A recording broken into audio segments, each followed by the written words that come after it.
Hello everyone, आपका स्वागत है मिशन शिक्षा में changing the way of education. आज हम पढ़ने वाले हैं 6th क्लास साइंस का चैप्टर नंबर 1 भोजन ये कहाँ से आता है। ये पार्ट नंबर 1 है। इसके में हम इस अध्याय का पूर्ण विस्तार से अध्ययन करेंगे। चलिए स्टार्ट करते हैं। पहले हम इन बिंदुओं पर अध्ययन करेंगे इस पूरे अध्याय में, और इन बिंदुओं के अनुसार हम पूरा अध्ययन समाप्त करेंगे। पहले इन बिंदुओं को देख लेते हैं। प्रथम बिंदु है हमारा विभिन्न खाद्य पदार्थ। पहला बिंदु कौन सा हमारा? विभिन्न खाद्य पदार्थों के बारे में अध्ययन करेंगे। द्वितीय बिंदु है हमारा खाद्य सामग्री और स्रोत। तृतीय बिंदु है हमारा भोजन के रूप में पौधे और उनके जंतुओं से क्या क्या उत्पाद मिलती है हमें, और जंतु क्या खाते हैं, इनके बारे में हम पूरे अध्याय में अध्ययन करेंगे। चलिए आगे स्टार्ट करते हैं।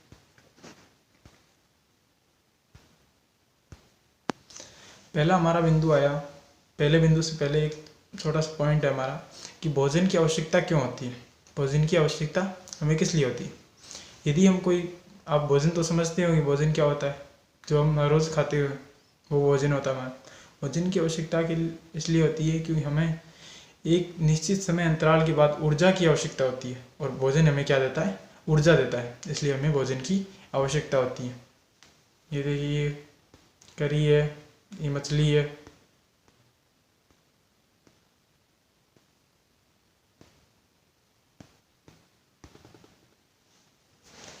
हमारा प्रथम बिंदु आया है विभिन्न खाद्य पदार्थ। हमारे प्रथम बिंदु क्या है? विभिन्न खाद्य पदार्थ। खाद्य पदार्थ कौन कौन से हैं वो उनके बारे में हम अध्ययन कर रहे हैं। तो हमारा पहला अध्ययन क्या है? हमारा खाद्य पदार्थ। खाद्य पदार्थ वह चीज़ें होती है तो जिनसे हम जो खाना खाते हैं वो खाद्य पदार्थ होते हैं। जो भोजन ग्रहण करते हैं और उनके स्रोत होते हैं, स्रोत कह सकते हैं हम, या कोई घटक होते हैं, उन्हें खाद्य पदार्थ कहते हैं। जैसे हमारा यहाँ पर बिंदु आया है संगठक या संगठकों। दो या दो से अधिक चीज़ों से बनी कोई वस्तु को क्या कहते हैं? संगठक कहते हैं। जैसे हम कह सकते हैं कि कच्चे चावल को जब उबाला जाता है तो उसमें पानी का मिश्रण हो जाता है, जिससे वो क्या होता है? एक संगठक का निर्माण कर लेता है। तो आपके ये पॉइंट आ सकता है कहीं पर भी कि संगठक किसे कहते हैं। इसका क्वेश्चन पूछ सकता है आपको, क्या संगठक किसे कहते हैं। ये अध्याय का एक महत्वपूर्ण बिंदु के रूप में उभरता है हमारा कि संगठक क्या होता है। नेक्स्ट पॉइंट देखते हैं। हमारा खाद्य सामग्री व उनके स्रोत। खाद्य सामग्री और उनके स्रोत। खाद्य सामग्री और उनके स्रोतों में क्या क्या देखेंगे हम? देखिए, ऊपर ये फल की अर्ध फोटो है जो पूरी दिखाई नहीं दे रही। फिर क्या हमारे पादप से स्रोत कौन कौन से? दाल है, ये खिचड़ी है वगैरह। फिर ये जंतुओं से स्रोत कौन से? अंडा हो गया, मांस हो गया, ये जंतुओं से प्राप्त होते हैं हमें। देखिए,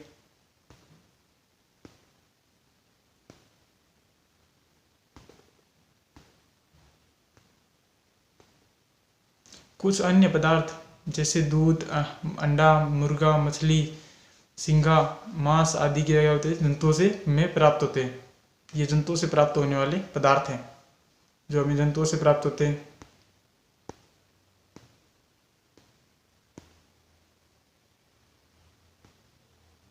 फिर इस तस्वीर के माध्यम से हम समझा रहे हैं आपको कि पदार्थ या भोज्य पदार्थ कहाँ से निकलते हैं। जैसे ये खेतों से बनते हैं। धान का उपज कहाँ से होती है? खेतों से ये कहाँ पर आता है? मंडियों में। वहाँ से हमारे पास उपलब्ध होता है जिसे हम खाना बनाते हैं। फिर यहाँ से इस तस्वीर में हमें खाने का परिवहन बताया गया, खाना कैसे पहुँचता है उसके बारे में बताया गया। फिर ये देखिए, हमारी एक सारणी दी हुई है जिसके बारे में बताया गया कि इडली में क्या होता है? चावल होता है, उड़द की दाल, नमक, जल आदि कहाँ से? पौधों से इनसे सामग्री प्राप्त होती है। चिकन करी, जो मैंने आपको करी दिखाई थी आपने फोटो में, वो चिकन, मसाला, तेल आदि कहाँ से होते हैं? पौधों से या जंतुओं से प्राप्त होते हैं। फिर खीर कहाँ से होती है? जो जंतुओं से। और खीर में क्या होता है? एक दूध होता है और एक चावल होता है। चावल किससे? पौधों से, और दूध किससे? जंतुओं से प्राप्त होता है।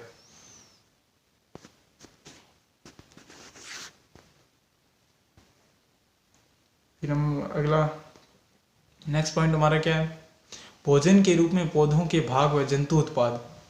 भोजन के रूप में पौधों के कौन से भाग जो कि हम काम में लेते हैं, और उनसे और जंतुओं से कौन कौन से उत्पाद हमें मिलते हैं जिन्हें हम भोजन के रूप में, अन्य पदार्थों के रूप में काम लेते हैं। पहला हम एक तस्वीर के माध्यम से देखेंगे कि पौधों से हम किस प्रकार से भोजन ले सकते हैं। पहला हम क्या देख रहे हैं, पौधों से, फिर जंतुओं के बारे में ध्यान देखें। पौधों से देखिए, हम पुष्प से, बहुत सारी चीज़ें हम पुष्प से भी खाते हैं। फिर क्या है, फल से, फल से जो जो चीज़ें खाते हैं उन्हें फल से लिखेंगे। फिर तने से, तने से ये पुष्प का तना है, इस पादप का तना है। फिर पत्ती है, ये पूरा तंत्र है, ये प्रारंभिक तंत्र है। फिर भी है मूल तंत्र है, मूल से भी हम बहुत सारी चीज़ें, जैसे मूली है, इस सीजन में तो वैसे मूली है, गाजर है, पालक है वगैरह। ये मूली व ये मूल से हो गई, और गाजर, गाजर मूली गाजर ये मूल से हो गया। पालक वगैरह ये पर्णों से यानी पत्तियों से होता है। इस प्रकार से ये पादप से प्राप्त होते हैं हमें। ये चित्र इसी यही दर्शा रहा है कि हमें कौन कौन से भोजन कहाँ से प्राप्त होते हैं।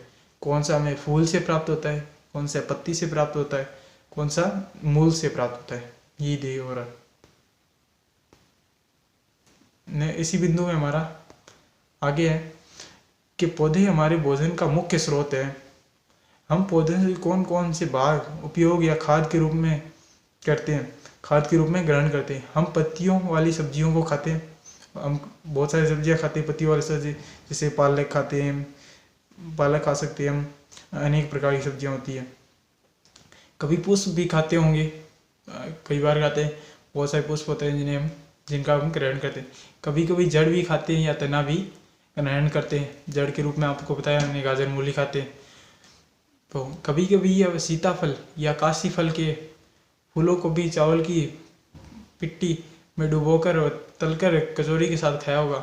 पिट्टी होती है, एक पकवान होता है जिसे हम खाते हैं, चावल से बना होता है। इनके चित्र के अनुसार आप प्रयत्न कीजिए। कुछ पौधे 2 या 2 से अधिक भागों को योग्य होते हैं।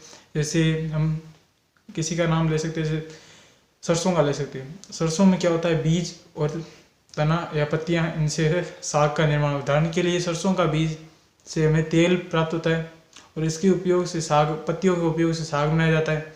क्या आप केले के पौधे के भागों के बारे में सोचते हैं? उन्हें भी हम भोजन के रूप में ग्रहण कर सकते हैं। इस अध्याय में क्या बताया कि हम कौन से, किस भाग से क्या ग्रहण करते हैं। पत्तियों से कौन सा भोजन ग्रहण करते हैं, मूल से कौन सा भोजन ग्रहण करते हैं, आदि से कौन सा। उदाहरण के लिए आपको एक सरसों याद रखना है, जो मैंने पिछले आपको चित्र में दर्शाया था। चलिए आगे देखते हैं। यदि आपको यहाँ तक आए, आप वीडियो अच्छा लगा हो लाइक कीजिएगा, और नहीं लगा हो तो डिसलाइक कर दीजिएगा, और अच्छा लगा हो तो सब्सक्राइब कीजिएगा। भोजन के रूप में पौधे भाग और जंतु उत्पाद, ये वही पॉइंट है हमारा। इसमें आगे हम जंतुओं के बारे में पढ़ेंगे। अब देखिए, ये वैसे पौधों के बारे में पढ़ रहे हैं वैसे। ये देखिए, अंकुरण हो रहा है। पहले चने का बीज था, उसमें ऊर्जा या नमी के कारण क्या होगा, अंकुरण। क्या आप जानते हैं ये अंकुरण है। फिर नीचे वाला मधुमक्खियों के लिए। देखिए आगे देखते हैं हम। इसी बिंदु में ये मधुमक्खियों का छत्ता, जिससे जो शहद प्राप्त होता है। मधुमक्खियाँ शहद कहाँ से लाती हैं, फूलों से एकत्रित करती है। फूलों से, मकरंद कहते हैं उसे, जो फूलों से एकत्रित किया जाता है, जो उसे रसदार पदार्थ को अलग कर देते हैं, और जो खराब पदार्थ है उसको अलग कर देते हैं। रस को चूस कर वो अपने छत्ते में, या हम छत्ता कह सकते हैं उसे, मधुमक्खी का छत्ता, मधु छत्ता कहते हैं, उसमें डाल देते हैं और उसका संग्रहण करते हैं। ये दे दिए। इधर भी साबुत मूंग के अंकुरित बीजों के बारे में बताएगा कि अंकुरण कैसे होता है बीजों में। फिर हमारे इसी बिंदु में आगे बीज से बाहर निकल जाते हैं। कौन निकल जाते हैं, जो मूंग के दाने हैं। हाँ, हमने अंकुरित बीज भी देखे हैं। यदि नहीं तो बीजों को पानी में भिगोइए। पानी में भिगोने, पानी में निकाल के गीले कपड़े में ढककर अगले दिन के लिए उन्हें छोड़ दीजिए। क्या उस दिन आपको चीज़ों से बाहर निकला हुआ छोटा सा अंकुरण दिखाई देता है? अंकुरों को सावधानी से धोकर आप उन्हें खा सकते हैं क्योंकि वो अच्छे होते हैं।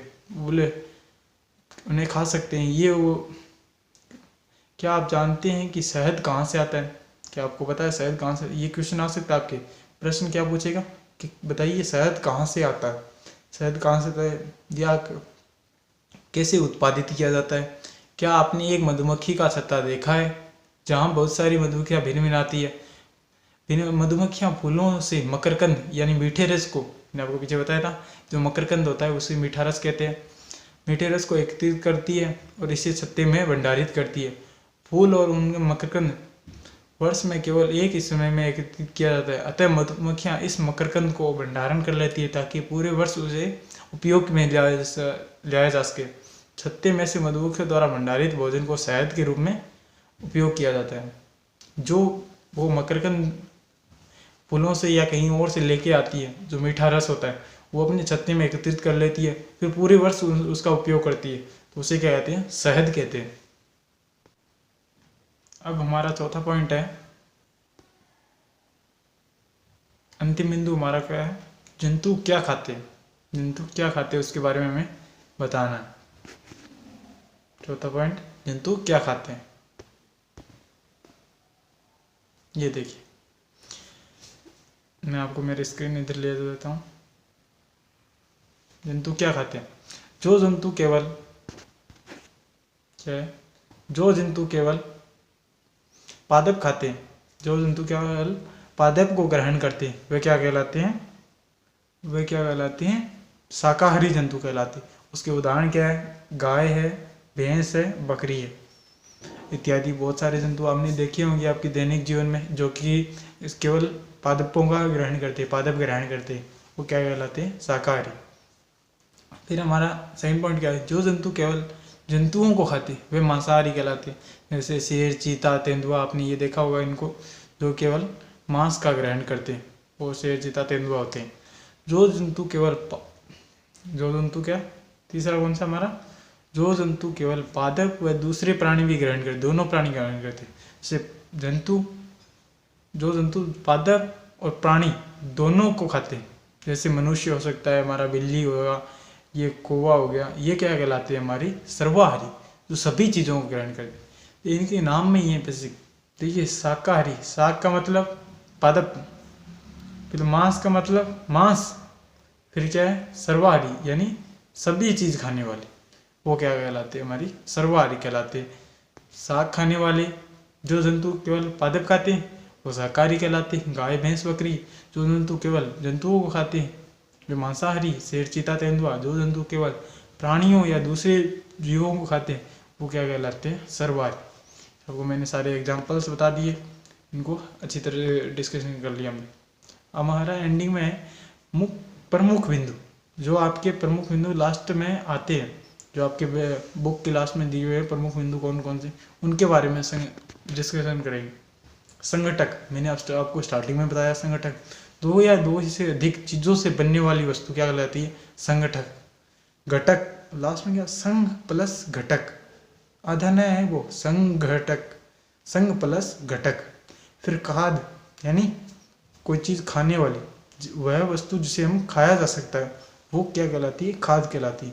मकरकंद, मधुमक्खियों द्वारा एकत्रित किए हुए मीठे रस को क्या कहते हैं? मकरकंद कहते हैं। खाद हो गया, मकरकंद हो गया। अंकुरित बीज, अंकुरित बीज किसे कहते हैं? जो कि अंकुरण की अवस्था के बाद जो बीज प्राप्त होते हैं उन्हें क्या कहते हैं? अंकुरित बीज कहते हैं। शाकाहारी, जो शाक का यानी जो जंतु पादपों का ग्रहण करते हैं वो शाकाहारी कहलाते हैं। जो मांस ग्रहण करते हैं मांसाहारी, जो सभी चीज़ों को ग्रहण करते हैं वो सब। फिर हमारा अंतिम में देखते हैं हम, यदि आपको हमारा वीडियो अच्छा लगा हो तो उसे सब्सक्राइब कीजिएगा, यदि अच्छा लगा हो तो लाइक भी कीजिएगा। यदि आपको ऐसा लगता है कि आपको भी यूज़फुल हुआ है और कोई और भी सीख सकता है इस वीडियो से, तो हमारा सपोर्ट करने के लिए इसे शेयर भी कर दीजिएगा।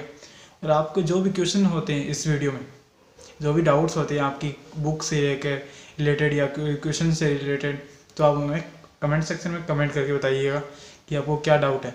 और यदि आपको, हमें ये भी कमेंट करके बताइए कि आपको इन चैप्टर्स के नोट्स चाहिए कि नहीं चाहिए, यदि आपको नोट्स चाहिए होंगे तो हम टेलीग्राम चैनल पर आपको इसे प्रोवाइड करा देंगे, जिससे आपको आसानी होगी नोट्स बनाने में, और हमारी चीज़ें आपको थ्रू ऑनलाइन कंसेप्चुअली पहुँच जाएगी।